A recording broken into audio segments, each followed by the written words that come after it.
এমন হতে হবে যে এটা মোটা হতে হবে, যাতে করে শরীরের অঙ্গ প্রত্যঙ্গ দেখা না যায়। অনেকে দেখা যাচ্ছে যে নামাজ পড়তে আসেন, তিনি পাঞ্জাবি গায়ে দিয়ে আসছেন, সব দেখা যাচ্ছে। এরকম পোশাক মানে তার সালাত মাকরুহ হবে।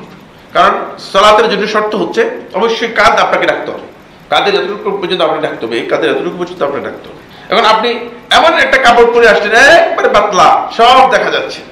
আর বেশিরভাগ নারীদেরকে দেখা যায় যে তারা স্কিন মানে পায়জামা এমন যেগুলো মানে একেবারেই পাতলা, মানে এগুলো পরে বেরিয়ে চলে যাচ্ছে।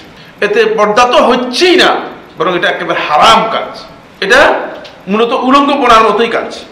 অনুরূপ ভাবে এটা এমন হবে যে যাতে করে শরীরে যে অঙ্গ প্রত্যঙ্গ ভাঁজ আছে সেগুলো দেখা না যায়।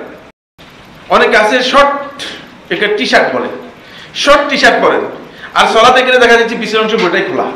তো তিনি সলাতে আসছেন, এতটুকু পর্যন্ত জানেন যে সলাতের আদবটা কি জিনিস, শরীরের সবকিছুই দেখা যাচ্ছে।